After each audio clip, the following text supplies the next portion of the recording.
Diolch i ni fyddio. Diolch yn i ti unwaith eto o ddiw am y fraint o cael dod i'th di ac yn diolch am bob un cyfle i geisio dy wyneb. I ni'n gofyn i ti bresynoli dy hun yma ni'n plith i ddod lawr yn erth yr ysbryd glân. I ni'n gofyn hyn oll trwy enw ac heiddiant yn harglwydd Iesu Grist. Amen. Diolch i ni ddechrau trwy ganu'r emyn rhif 20 a ddolwn Dduw ein harglwydd mawr mewn parch a chariad yma nawr. Y 3 yn 1 a'r 1 yn 3 yw'r arglwydd a ddolwn ni. Emyn rhif 20 yn ei sefyll i'w chanu.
Croeso ein gwasanaeth ar ôl yr oedfa, fe fydd 'na luniaeth ysgafn dros nesaf yn y neuadd.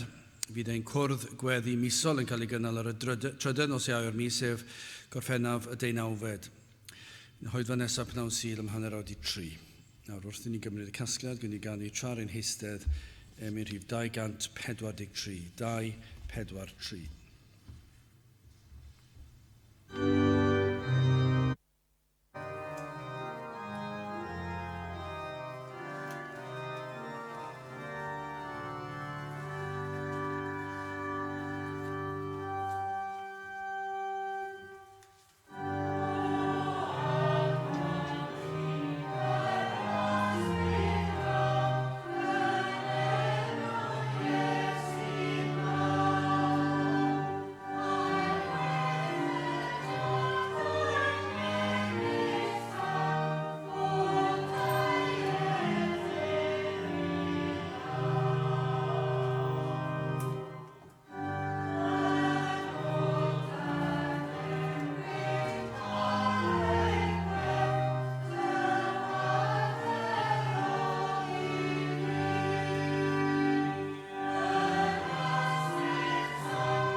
Dawn darlleniad o'r Hen Testament, llyfr Eseia, penod 51 ac yn dechrau yn yr adnod gyntaf. Eseia 51 ac yn dechrau yn yr adnod gyntaf.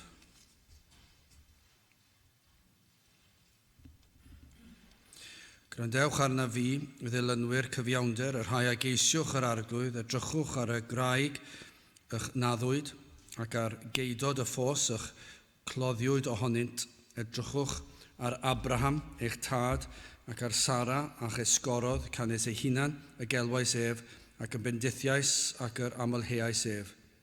Oherwydd yr arglwydd ac y sira Seion, efe ac y sira ei holl anghyfanedd leoedd hi, gwna hefyd ei hanialwch hi fel Eden, a'i diffeithwch fel gardd yr arglwydd, ceir ynddi lawenydd a hyfrydwch, diolch a llais can.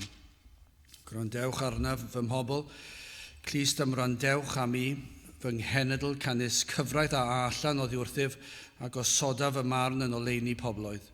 Agos yw fy nghyfiawnder, fy iachawdwriaeth aeth allan, fy mreichau hefyd a farnant y bobloedd, yr ynysoedd a ddisgwyliant wrthyf ac ymddiriedant yn fy mraich.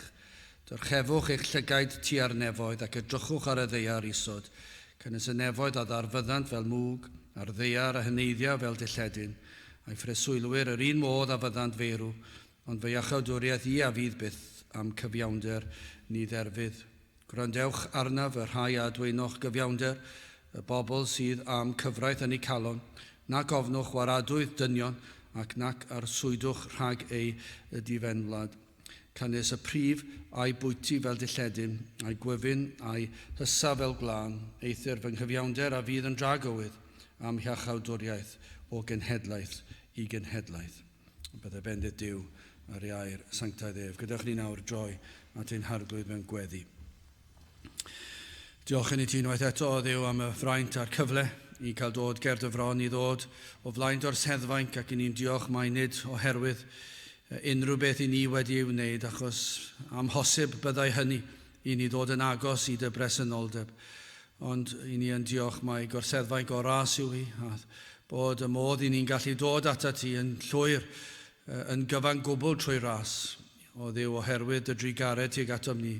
Oherwydd I fuddod y fab yn gwaredwr yr arglwydd Iesu Grist, I ni yn gallu dod fel dy blant, fel rhai sydd wedi ei mabwysiadu i'ch deulu di, fel rhai sydd wedi golchi'n llwyr lan yng ngwaed yr arglwydd Iesu Grist, ac felly trwy heiddiannau dy fab yr arglwydd Iesu Grist, I ni yn gallu dod ger dy fron o flaen o'r seddfainc, o'r newydd unwaith eto, ar y sil hwn. I ni'n diolch I ti am bob un cyfle, bob un adeg I ni'n dod ac yn ymgynnull ynghyd, bob un cyfle I ni'n cael ar ein penni'n hunan hefyd.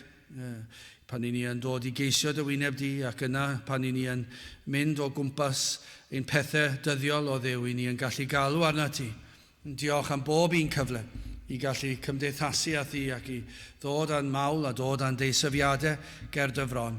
Ac felly o Dduw I ni yn diolch I'n dod ger dy fron unwaith eto o'r newydd fel dy blant, yn blant sydd yn crwydro ac yn dyfethu di yn llawer rhy aml o feddwl am yr holl freintiau ni wedi ei gael ac eto yn dal yn daded I lawr dro ar ôl tro I ni yn ffeindio bod ni yn crwydro yn ymddwy mewn ffordd na ddylsen ni yn dyheu am bethau na ddylsen ni o Dduw I ni'n aml yn dyheu am rhyw lwybr sydd fwy cysurus o Dduw nad oes rhaid sefyll cymaint madde ni am dymuno y fath beth helpa ni o Dduw I fod yn fodlon I sefyll I fod yn fodlon I dy wasanaethu di o Dduw a byddi di'n rhoi yn nerth I ni I fod yr hyn dylsem ni fod I ni'n gofyn felly o Dduw I ti ymweld â ni fel dy blant yma unwaith eto ni'n gofyn I ti tywallt ysbryd arno I ni mor ymwybodol nad oes gobaith I ni o Dduw ond nad wyt ti yn gweithio yn ein plith nad oes dyfodol i'r eglwys yn ein gwlad ni os nad wyt ti yn dychwelyd un plith. O Dduw I ni yn diolch am cael gweld a chlywed am ambell I newyddion da o un neu ddau yn dod I ymddiried yno ti. Ond o Dduw I ni mor ymwybodol o'r niferoedd anferth yn y wlad hon ac yna ni'n edrych ar gwledydd llawer mwy o faint a'r niferoedd sydd y twy hwnt i'n dychymyg ni'n gallu ymgyffred y niferoedd sydd yn byw mewn dinasoedd ar hyd a lled y byd. Ac o Dduw I ni yn gofyn byddi di yn trigarhau rho'r ffydd I ni I ddisgwyl I ti ymweld â ni Y byddu di yn dod ac nid yn unig yn dod ag un neu ddau fewn, ond y byddu di yn dod â degau, cannoedd o Dduw. Ni'n gwybod y rwy ti'n gallu cyffwrdd â cenedl gyfan, y rwy ti'n gallu gweithio o un pen o'r wlad i'r llall, y rwy ti'n gallu peri'r ysbryd dod lawr ac i'r gwaith i ledeini. O Dduw, i ni yn gofyn felly y byddu di yn gwneud hyn unwaith eto yn ein gwlad tro'r ffydd i ni ddysgwyl wrth i ni ofyn. Gad i ni ddymuno'r pethau hyn o Dduw, madden ni'n aml, i ni'n fodlon a'r lefel i ni yn byw ynddi. I ni'n gofyn i ti o Dduw, i ni cael y dyheuad i cael gweld y lawdi a'r waith yn rymus unwaith eto.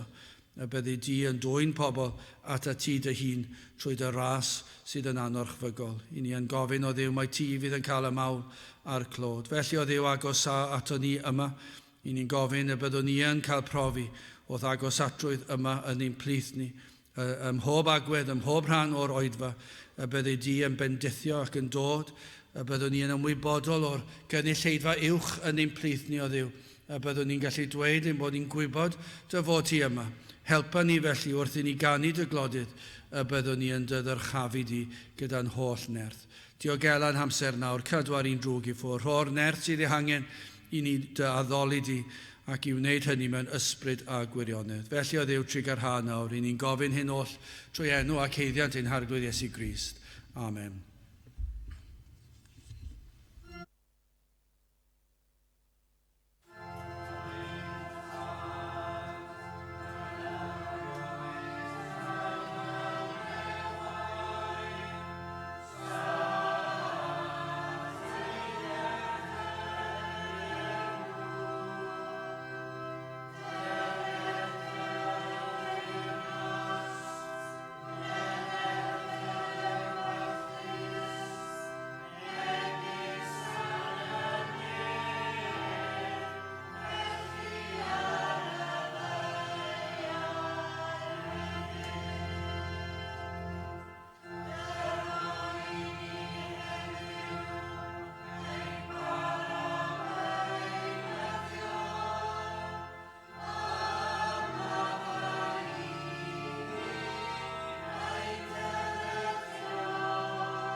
Gdewch ni gael ni emyn rhif 266, dyro i ni weld o'r newydd mai ti arglwydd yw ein rhan, a'i dy bresenoldeb hyfryd gyda ddweision i bob man. 266 gyda ni sefyll i'w chanu.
Dawn testyn heddi o Eseia, penod 51 ar y drydedd adnod.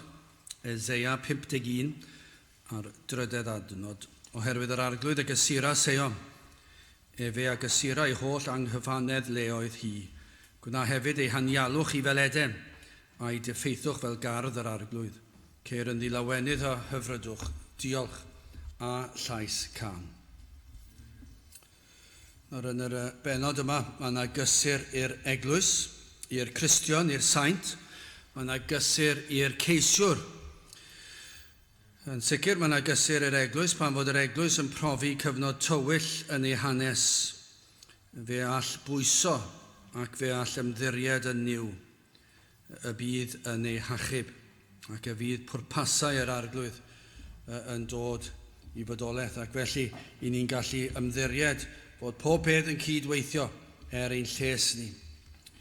Ac fel y codwyd yr eglwys allan o ddim byd, fe fydd yn gofalu, yn sicrhau na fydd yr eglwys yn cael ei dinistrio. Ac felly ni'n cael cysur i'r Cristion, i'r saint. Ac mae yna gyngor yma i'r Cristion i beidio wanobeithio pan yn mynd trwy cyfnodau tywyll. Mor aml mae hyn yn wir, fi'n credu siwr o fod bod e'n fwy gwir nag i ni'n fodlon cydnabod, siwr o fod, i ni falle yn rhodio ar hyd cyfnodau tywyll yn fwy aml nag i ni yn gadael i bobl i wybod, a falle bod yna adegau, falle mae hwnna'n dderbyniol i ni ddim yn mynd i fynd o gwmpas y lle trwy'r amser yn dweud pan mae yna bryderon yn dod ar ein traws ni adegau, i ni ac yn iawn i wneud hynny ac i drafod ac i gymdeithasu. Ond yma yna cyfnodau tywyll yn does. Ond ni'n meddwl mae'r byd yma yn fyd mor hyfryd, yn fyd sydd wedi cael ei greu gan Dduw, yn fyd perffaith pan gafodd ei greu, ac yna dath pechod, a dyna i chi ddinistyr. Petai rwy'n yn edrych ar y byd, ac i chi'n gweld o'r gofod, a chi'n gweld lluniau o'r byd yna yng nghanol yr tywyllwch y gofod, a byddwch chi'n disgrifio'r byd yma, byddwch chi siŵr o fod yn disgrifio'r byd fel dyna i chi le trist. Yr holl ryfeddodau creadigaeth, yr hyn y mae dyn wedi ei wneud, dyna chi dristwch sydd ym mhob man. Bydda chi'n edrych ar y bydysawd ac yn edrych ar yr rhannau hynny o'r byd lle mae yna dlodi anhygol, anialwch efallai, ac chi'n edrych ar heiniau, byddwch chi'n edrych arnyn nhw a meddwl, dyna ddioddef, dyna chi dristwch, ac yna yn yr gwledydd hynny hefyd, yr hyfeloedd, a'r ymladd, a'r casineb sydd yna. Ac yna chi'n dod draw i'r gwledydd sydd yn llwyddo ac yn fwy cyfoethog. A'r hyn byddwch chi'n gorfod dod i'r casgliad, dyna i chi wledydd trist. Llawn tristwch, bob man. Dwi'n credu dwi'n ail ddweud fy hunan ond y ddiweddar fe glywes i rhyw ganran brawychus o'r boblogaeth, o bobl sydd yn dweud eu bod nhw'n anhapus mewn bywyd. Gan amla. Mae'r canran yn anferthol. Pobl yn anhapus pan nhw'n deffro yn y bore. A mae hwnna'n mynd gwledydd fel hon, lle mae yna bopeth yn ni. So mae anhapusrwydd yn bob man. Ac felly siwr o fod bod y mwyafrif o bobl yn mynd trwy cyfnodau tywyll yn fwy aml nag i ni'n honi'n bod ni. Yn aml iawn i ni'n ffeindio hynna mewn cyfnod tywyll. Ac yn sicr fel Cristion efallai bod ni'n mynd trwy gyfnodau, a pan mae'r un drwg yn dod ac yn ymosod arno ni, i ni'n mynd trwy cyfnodau tywyll. Ond mae yna gysur yn yr adnodau yma o'r ysgrythyr. Cysur i'r un pan i ni yn mynd trwy cyfnodau anodd. Fod y Cristion yn gallu gobeithio a llawenhau hyd yn oed pan mae amgylchiadau allanol yn dywyll. Ond yn fewnol, mae yna hyder yna gan y Cristion. Ond i'r pechadau, dyma chi gysur i'r ceisiwr, i'r un sydd yn ceisio sicrwydd cadwedigaeth. Ac mae yna gyngor yma yng nghanol y cysur, cyngor i edrych yn ôl ac i ddysgu gwersi holl bwysig. Gyngor i ble dylsem edrych am gymorth, ac yma yn yr adnodau yma yna batrwm y dylsem ddilyn. Dwi'n yn siŵr sawl wythnos yn ôl, a mi roeddwn ni'n edrych ar yr Apostol Paul fel patrwm, troedigaeth, patrwm i chi, enghraifft i chi, os i Dduw achub Paul, yna mae yna obeth i ni gyd. Ac yna mae yna batrwm eto'n cael ei rhoi fan hyn i ni edrych yn ôl ar Abraham. Dyna chi enghraifft wych o iachawdwriaeth. Patrwm o sut y dylsem ymateb yn ystod cyfnodau tywyll yn ein bywydau ni. Felly yn sicr mae'r darn yn addas i bob un dwi yn ceisio o sil i sil i ganolbwyntio ar y digred. Ond wrth gwrs, i ni'n gallu dysgu llawer o wersi i'r Cristion hefyd ac wastad. Os oes na unrhyw beth sydd yn peri llawenydd i'r Cristion, yng nghanol ei dywyllwch i cael ei atgoffa am iachawdwriaeth. Felly byddai'n edrych ar hwn o safbwynt y ceisiwr yn ceisio sicrwydd cadwedigaeth. Wel, yn gyntaf, yr edrych yn ôl yma, ac yn anail, edrych at Grist, ac yn drydydd ac yn olaf i edrych i'r dyfodol. Wel, yn gyntaf, edrych yn ôl. Y ddwy adnod gyntaf, gwrandewch arna fi ddilynwyr cyfiawnder, y rhai a geisiwch yr arglwydd, edrychwch ar y graig eich naddwyd, ac ar geidod y ffos eich cloddiwyd ohonynt, edrychwch ar Abraham eich tad, ac ar Sara a'ch esgorodd, canis ei hunan y gelwais ef, ac y bendithiais, ac yr amlheuais ef. Dyna chi wers. Mae yna wers holl bwysig yma wrth edrych nôl ar Abraham. Nawr i'r Cristion, mae'n cael ei alw i edrych yn ôl, i weld o ble y daeth. Ond hyn yn wir o rai nawr efallai, cymaint o wersi i ni'n dysgu o Abraham. Pwysleisia Isaiah, yr angen i edrych, edrychwch ar y graig eich naddwyd ac ar geidod y ffos eich cloddiwyd ohonynt. Hynny yw, cofiwch o ble y deithoch. Dyna galed oedd ei hanes. Ac mae'n dweud, mae'n bwysig edrych yn ôl. Ambell llaeth mae'n aberig yn oes. Mae'n clywed sawl un yn dweud, peidiwch â byw ar brofiadau o'r gorffennol. Mae'r rhaid cael profiadau presennol. Wrth gwrs, mae hwnna'n gywir ac yn iawn. Ond mae'n aberig i ni beidio edrych yn ôl a dysgu gwersi. Yn ein bywydau ni'n hunan ac yn hanes y byd hefyd. Ond beth mae Isaiah'n dweud fan hyn yw, edrychwch yn ôl a chofiwch o ble y deithoch. Ac mi roedd rhain yn sicr wedi cael profiadau caled. Dyna galed oedd y graig y torwyd hwy. I chi'n edrych nôl, roedd y graig yn un galed iawn. Y bobl a ddaeth o Abram. Cofiwch nôl, dwedodd e, o ble deithoch chi, o genedl y Caldeaid, o deulu, o eilyn a ddolwyr. Dyna chi gefndir caled y deithoch chi ohono fe. Eilyn a ddolwyr. Dyna graig galed i'w dorri.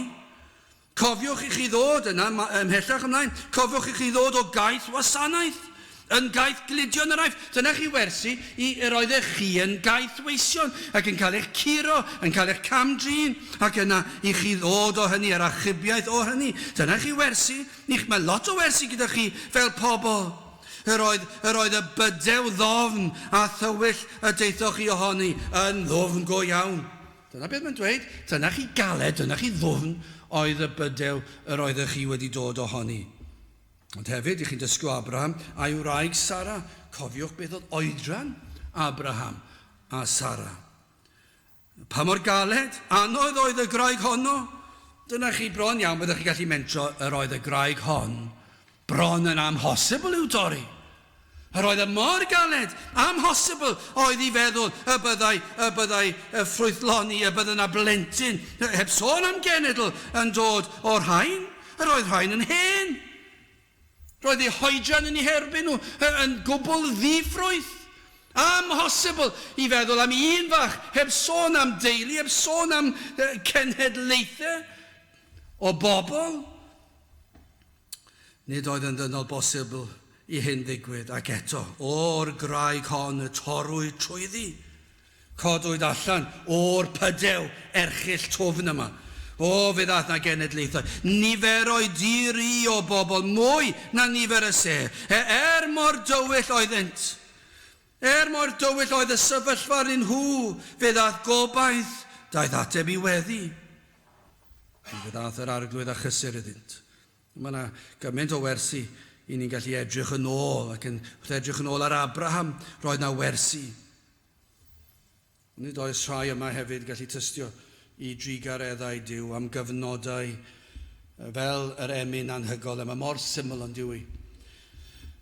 Emyn, diolch I ti yr holl alluog Dduw ar bennill pan oeddem ni mewn carchar tywyll di. Gai ofyn cyn I fentro ymhellach, ydych chi yn gallu tystio i'r ffaith eich bod wedi profi beth mae fel I fod yn y carchar tywyll di, yn y pydew dwfn yma? Nawr wrth gwrs, ni'n mynd sôn am dreialon bywyd nawr, mae yna lawer wedi bod mewn pydew neu ddarlun tywyll fel hyn, a maen nhw wedi bod trwy tristwch a phroblemau. Wrth gwrs, mae hynny'n rhan ohono fe, ond mynd ar darlun ymhellach na hynny, ydych chi'n gwybod rhywbeth am beth oedd fel I fod yn y carchar tywyll di yn ysbrydol? Falle bod yna rai yma heddi, rydych yn byw yn y cyfnod hwnnw nawr, dim edrych yn ôl I chi, fel mae'r Cristion yn gallu edrych yn ôl, a mae'n gallu edrych yn ôl i'r cyfnod ble oedd yr ysbryd glân wedi agor llygaid yr enaid I weld ei angen am Grist. Dyna'r rhan o dystiolaeth I fe. Os fysa rhywun yn dod I roed I dystiolaeth nhw, mi fydda'r camau yma I gyd yno. Mi fydden nhw gyd yno, ond mewn ffyrdd gwahanol. Mi fydda'r stori'n wahanol. Mi fydda'r cymeriadau'r stori'n wahanol.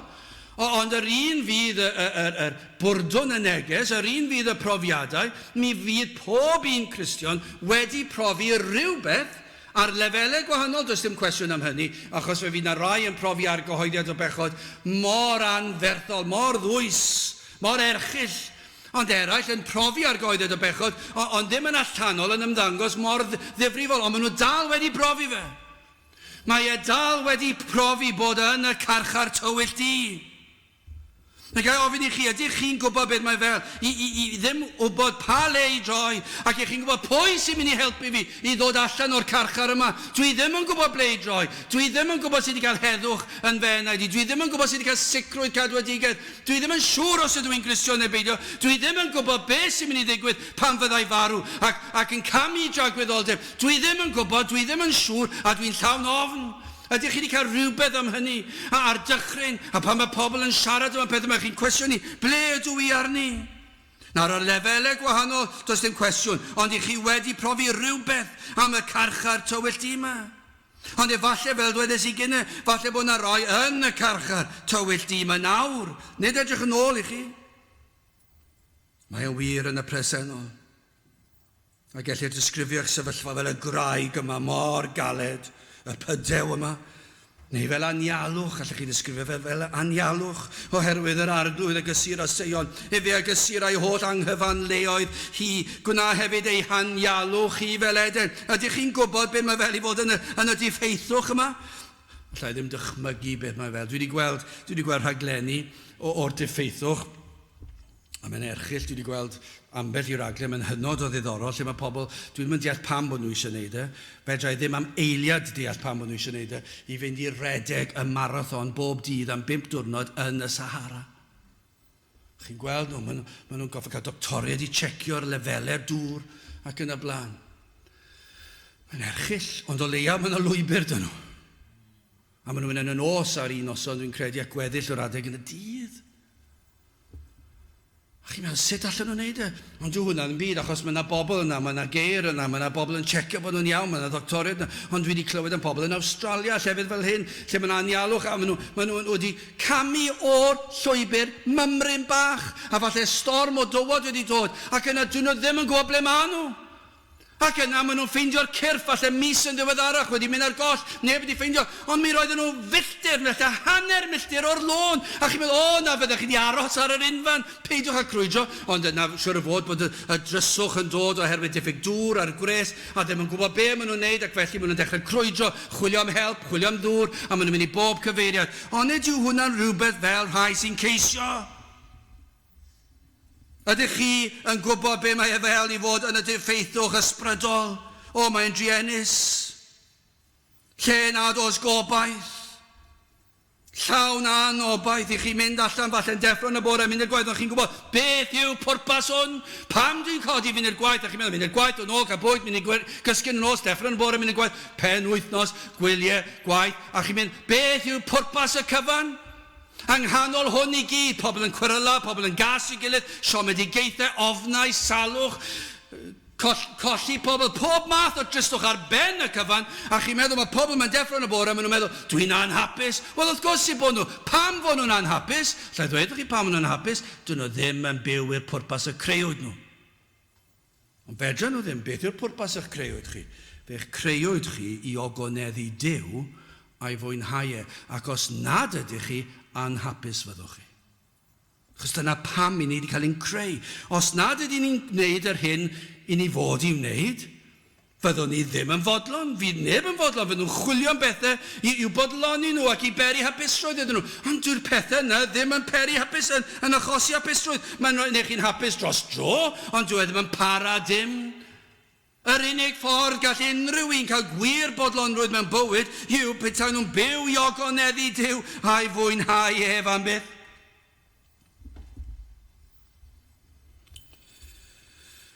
Dychmygwch y pydew erchyll yma o'r trieni, y diffeithwch yma, yn chwilio i bob, meddyliwch am yr un yn yr anialwch, yn chwilio i bob cyfeiriad.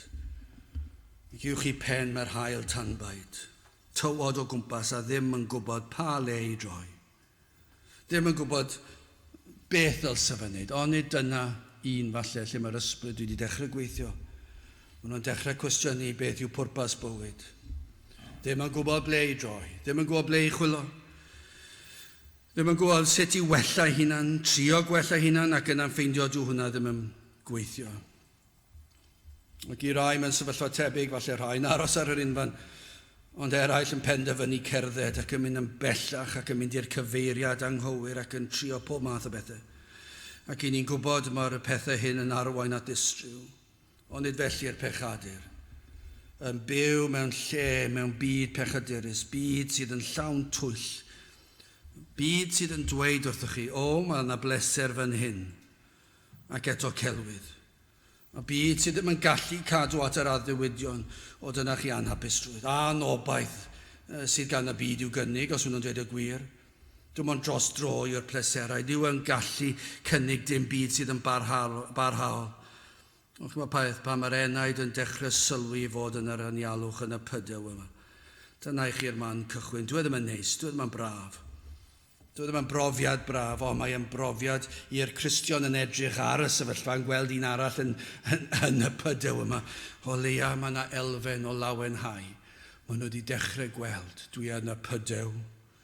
Dwi yn y carchar tywyllt i. Chi ddim eisiau nhw fod yn rhy hir, wrth gwrs i chi'n ymddiried yn sofraniaeth Duw, mae Duw yn caniatáu nhw aros na gyhyd ac sydd yn angenrheidiol.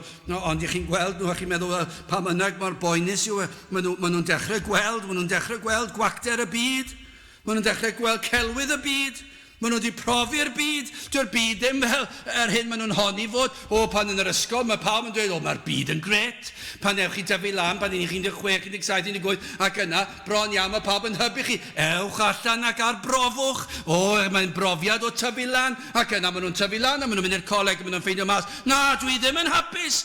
Dwi ddim beth mae'r bobl wedi bod yn dweud wrthyn ni. Pan o'n i'n blentyn, o'n i'n meddwl, dyma, gret, fe gai wneud beth bynnag dwi eisiau wneud, ac fe fydd y drws yn agor i mi. Ac maen nhw'n cyrraedd yna, ac cyn bod nhw'n 20 mlwydd oed, mae'r mwyafrif dod i'n weld, gwacter yw'r cyfan, ond dyn nhw dal ddim yn gwybod sut i ddelio da'r peth. Maen nhw dal yn chwilio am hapusrwydd i bob cyfeiriad, a ddim yn gallu ffeindio fe. A mae'r byd dal i arllwys y celwydd mae mewn dro ar ôl tro. O ie, falle gewch chi hapusrwydd pan gewch chi swydd well, a gewch chi fwy o arian. A be maen nhw'n ffeindio, dyw e ddim yn bodloni. Ond pa mae'r enaid wedi profi gwaith yr ysbryd glân yn agor llygaid yr enaid.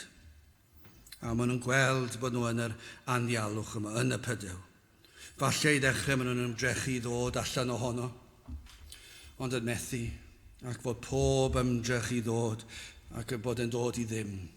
Maen nhw'n llithro yn ôl i waelod y pwll. Chi sydd yn Gristnogion, ydych chi'n cofio llithro yn ôl i waelod y pwll? Dro ar ôl tro, trio gwella, trio credu, trio gwneud be mae Cristnogion yn wneud. Dwi'n darllen y Beibl, gweddio.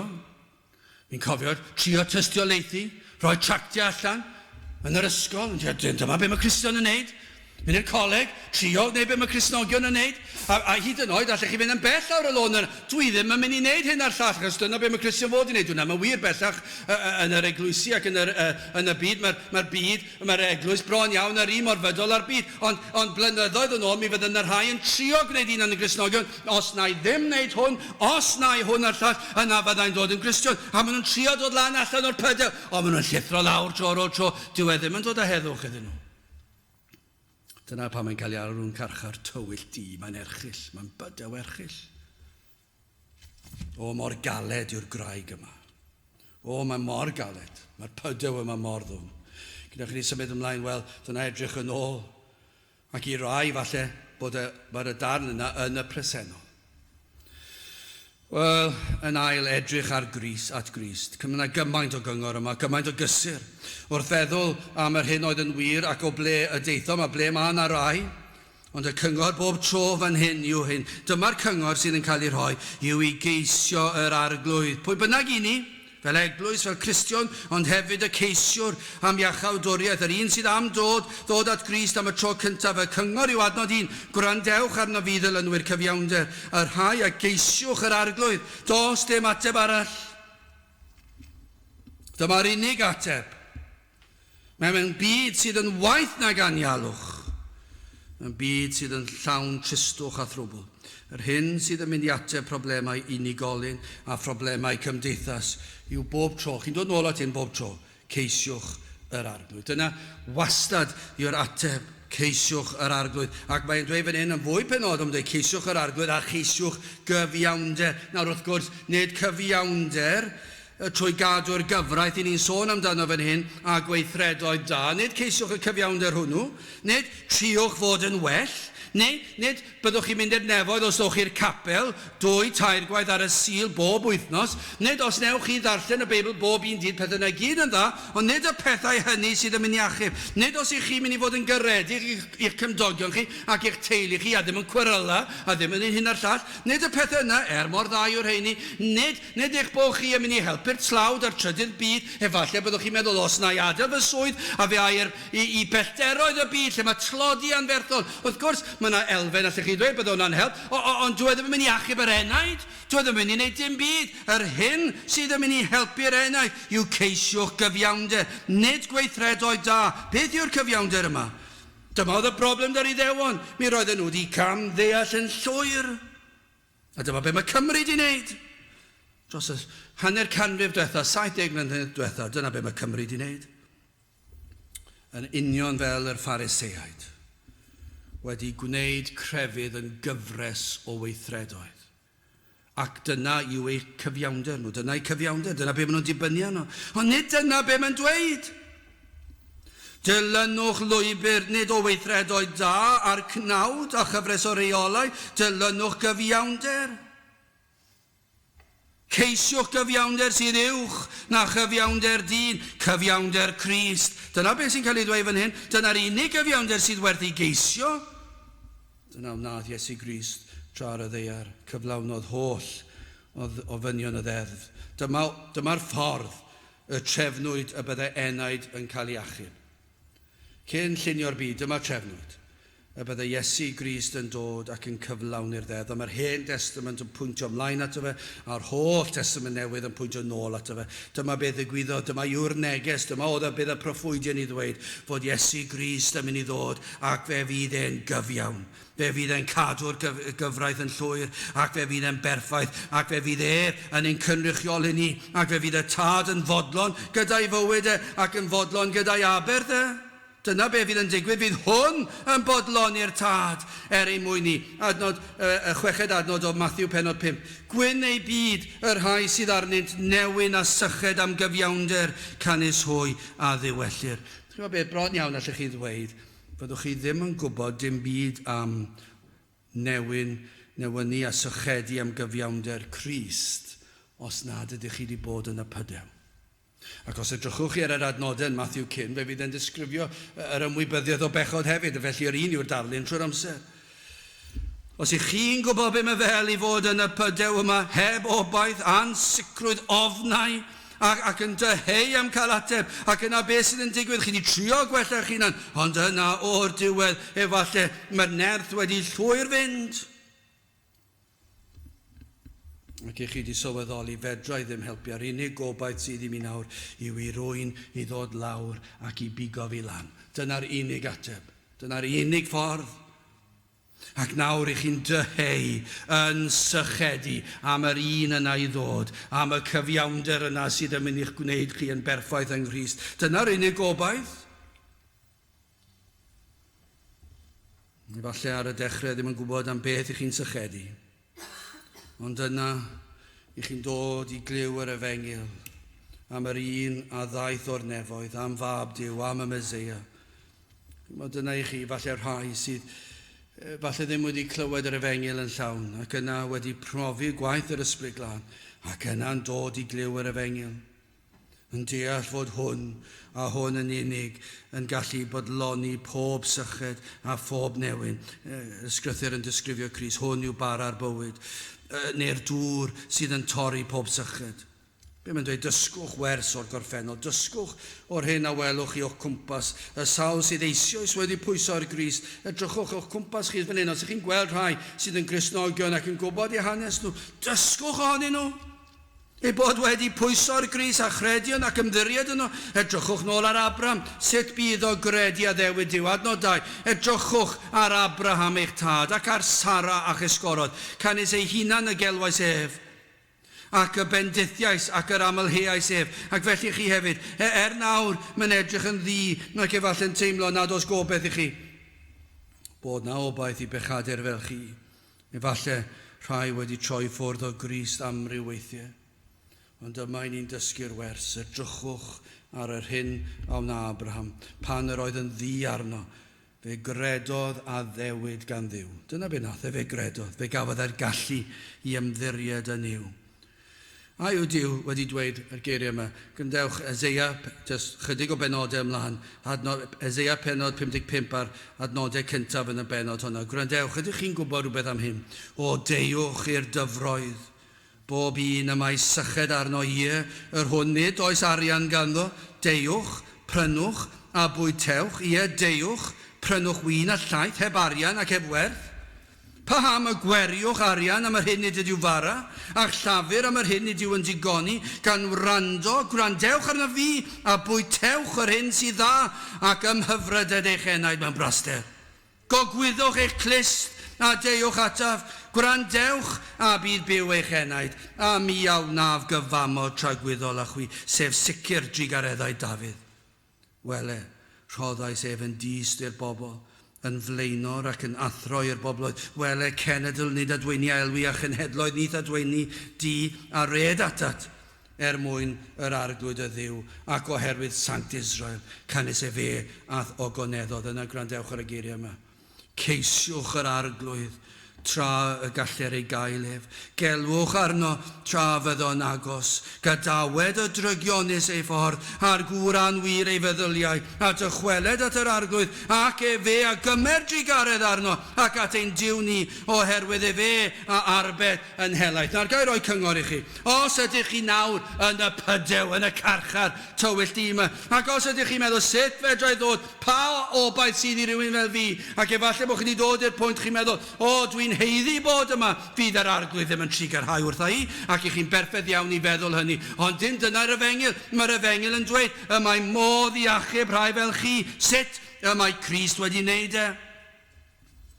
Wedi wneud y cyfan i chi, ac mae'r adnodau yma yn Eseia 55. Ewch gatre a darllenwch Eseia 55 o leia y 7 adnod gyntaf. Ac dyna i chi gyngor, ceisiwch yr arglwydd tra y galler ei gael ef. Gelwch arno tra i fod yn agos. Gadewch eich pechod, ac fe fydd hwn yn arbed yn helaeth. Dyna i chi'r Efengil.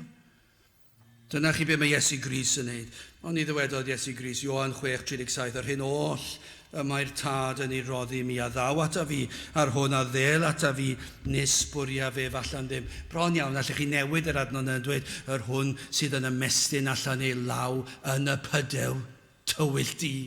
Ond ddim yn trio dringo lan.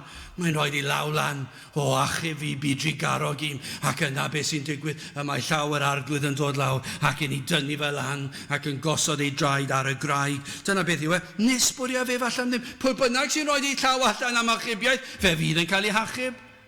Pwy bynnag sy'n troi at yr arglwydd, tra i fod yn agos, tra fod e wrth law, tra fod presenoldeb Duw yma, y mae modd i ni alw arno, ei geisio.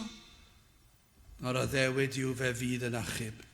Fe fydd yn achub yn llwyr. Dyna beth mae wedi addo wneud. Wel, yn drydydd ac yn olaf. Ni wedi sôn am edrych yn ôl i'r graig ac i'r pydew erchyll yna, ac i ddysgu gwersi o Sara ac Abraham. Ond yna ni wedi cael edrych ar Grist, ar hyn a mae e wedi wneud i ni. Dyna i chi gyfiawnder, dyna i chi berffeithrwydd, dyna i chi un sydd wedi talu'r pris. Fe dalodd e'r pris yn llwyr. Ar y groes, fe ddioddefodd e'n do. Fe dalodd e'r pris yn llawn am ei methiant ni. Fe fodlonodd e'r tad yn ei gyfiawnder, ond fe fodlonodd ei dad hefyd wrth gymryd y gosb, wrth o ddosod ei ddwylo pur ar led. Ond nawr beth i ni fod i wneud? Edrych i'r dyfodol. Drychwch ar y drydydd adnod eto o Eseia 51. Oherwydd yr arglwydd a gysura seion, efe a gysura ei holl anghyfanedd leoedd hi. Gwna hefyd ei hanialwch hi fel Eden, a'i diffeithwch fel gardd yr arglwydd, ceir ynddi lawenydd, a hyfrydwch, diolch a llais can. Dyma sydd yn digwydd pan yn ymddiried yn yr arglwydd. Pan ei fod ef ar waith. Dyma beth sydd yn digwydd pan mae'r ysbryd glân yn agor y llygaid ac yn peri chi weld eich pechod chi a phechod y byd. Dyma beth sy'n digwydd pan mae'n dangos i chi eich bod chi mewn pydew, mewn carchar tywyll di. A dyma beth sydd yn digwydd i chi pan ych chi'n sylweddoli na fedrwch chi achub eich hunan, a fod Crist wedi cyflawni'r gyfraith i chi'n barod. A'i fod ei berffeithrwydd ef yn ddigon, a'i fod ei wedi talu'r pris ar y groes. Dyma beth sydd yn digwydd pan i chi yn dod i'r man hynny ac i chi'n ymestyn allan, ond yr arglwydd sydd wedi peri chi ymestyn allan, ac yna mae e'n dod lawr i'ch achub chi, ac mae e'n eich maddau chi, mae'n eich golchi chi, mae'n eich tynnu chi o'r pydew, yn ei osod ar y graig. Mae'n rhoi ffydd i chi ymddiried ynddo fe. Ond dyma beth sy'n digwydd. Y mae'n troi y diffeithwch yn baradwys, yn ardd Eden. Dyna chi ddisgrifiad. Eseia 11 adnod 1. Yna y daw allan wialen o gif Jesse, a blagurin a dif o'i wraidd ef. Ezekiel 34:29. Cyfoda fyddynt hefyd blanhigyn enwog, ac ni byddant mwy mewn trengi o newyn yn y tir, ac ni ddygant mwy waradwydd y cynhedloedd, ac yn yr anialwch o'n heneidiau ni, pan yng nghanol sychdi'r pechod, be mae pechod i achosi, pan yn crwydro y math raw yn ddigyfeiriad, heb unrhyw gobeith yn y byd, pan yn methu byw i'r pwrpas yn creuwyd ni. Ac yn teimlo'r gwacter yna beth sy'n digwydd, pan mae'r Iesu yn cael ei blannu fel petai, mae wedi dod i'r byd, ond yn ein cylonau ni. Pan ddath Iesu i'r byd, yr oedd fel blagurin yn tyfu mewn anialwch, ond yna blodeodd a pheri gardd i ymddangos. Dyna beth sy'n digwydd yn yr enaid. Pan mae'r hedyn o fywyd yn cael ei blannu, pan mae Crist yno, mae'r anialwch yr enaid yn troi yn ardd Eden. Prydferthwch Eden ei hun. Fedrai ddim dychmygu beth yr oedd gardd Eden fel. I ni'n gallu trio dychmygu, ond dydy'n mynd i ddod yn agos iddo fe nagyn. Achos mae'r byd yma yn llawn pechod, mae yna fannau mwyaf rhyfeddol o brydferthwch. Ond mi roedd Eden yn berffaith. Cyn y cwymp. Dychmygwch beth sut fyd oedd i. Dychmygwch sut oedd Eden cyn y cwymp. Dyna i chi addewid. Gwna hefyd ei hanialwch hi fel Eden, a'i diffeithwch fel gardd yr arglwydd. Pan mae'r arglwydd yn y galon, dyna chi, mae e'n wyrth ond yw e, mae e'n traws newid popeth. Dyna pam dwi'n ame llawer iawn dydde hyn. Ni'n clywed am proffes a troedigaethau ac eto dyw e ddim yn cynhyrchu yr hyn i ni wedi glywed sydd wedi digwydd dros y blynyddoedd. Ac i ni'n meddwl, wel, beth sydd wedi digwydd? Mae yna wyrth fan hyn.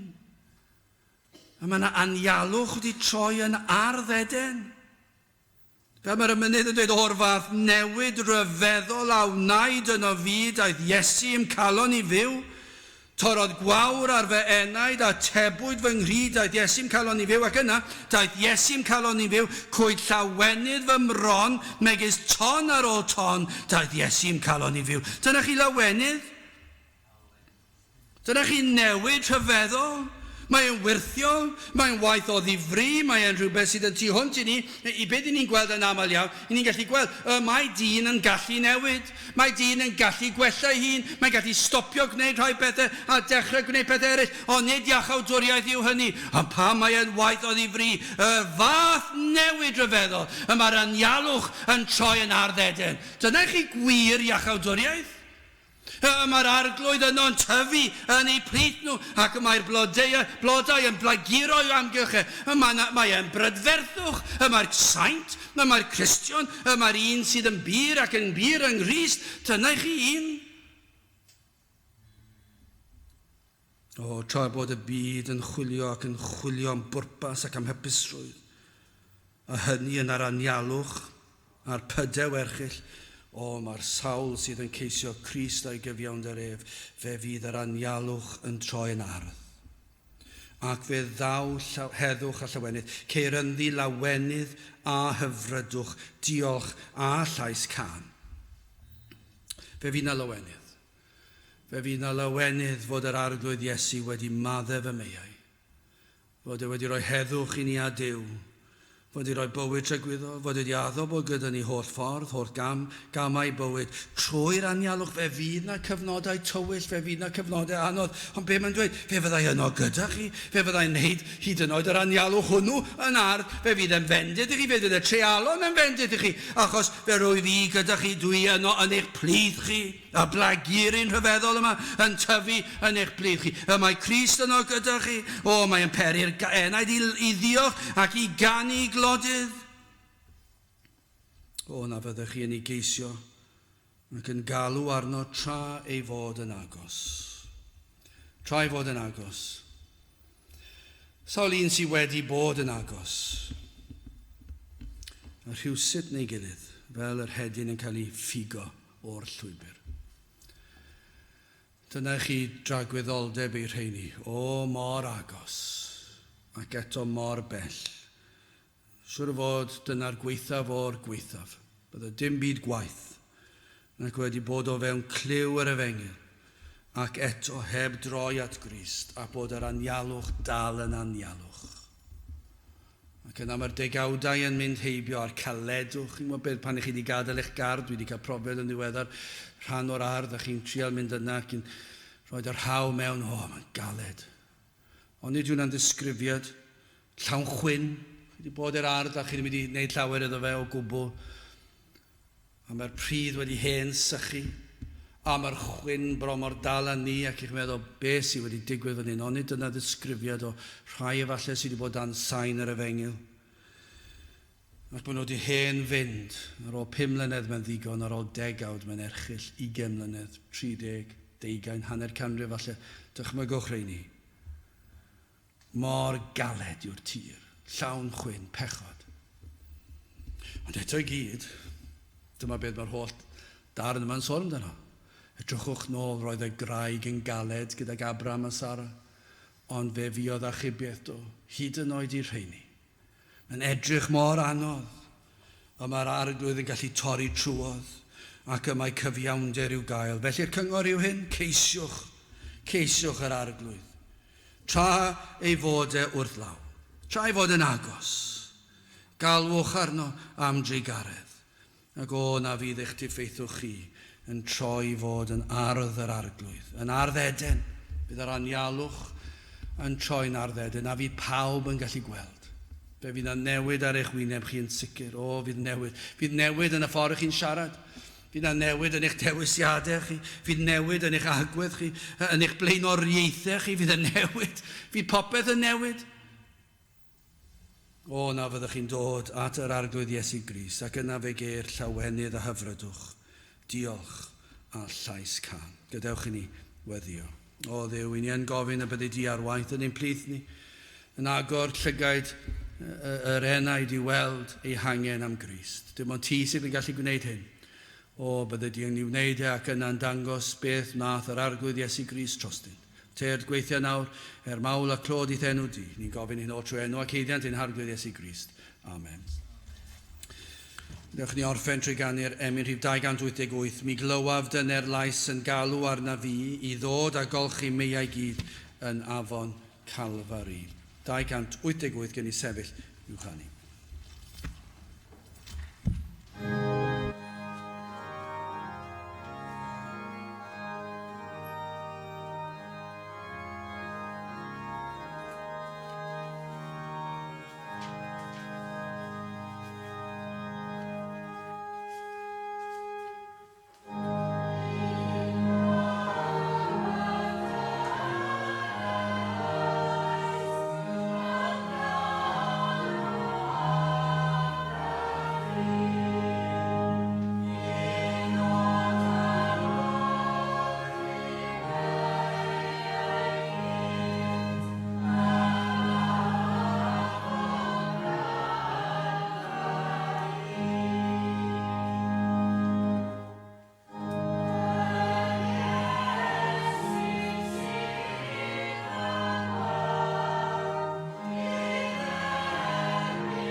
Nawr bydd i'n ras i'n harglwydd Iesu Grist a chariad Duw a chymdeithas yr ysbryd glân fod gyda chwi oll hyd byth.